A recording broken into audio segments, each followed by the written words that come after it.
শুরুতে কিছু red flag আছে, যদি আপনি সেগুলো ফলো করেন, যে যদি এই টাইপের আমার ফিল হয় তাহলে আমার শুরু না করাই উচিত।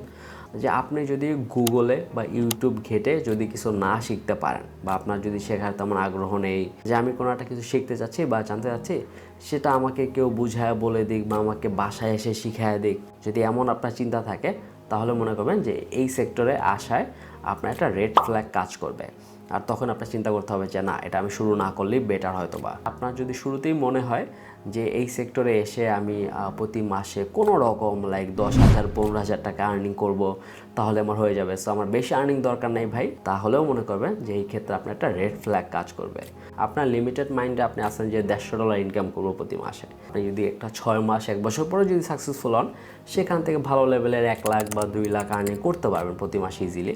আর সেখানে আপনার চিন্তা যদি থাকে 10-15 হাজার টাকা, তাহলে এটা রেড ফ্ল্যাগ মনে করেন যে আপনি আসলে সিরিয়াস না বিষয়টা নিয়ে। আপনি যদি প্রপারলি কনফিডেন্ট না হন, তাহলে আপনার এটা মনে করতে হবে যে এখানে আপনার রেড ফ্ল্যাগ। আপনি যদি মনে করেন যে আপনি ইংলিশ পারেন না, তাহলেও সমস্যা নেই। বাট যদি আপনি মনে করেন যে আমাকে দিয়ে ইংলিশ হবেই না কখনো, এটা অনেক কঠিন হয়তো বা শেখা, তাহলে এখানে বুঝতে হবে আপনার রেড ফ্ল্যাগ।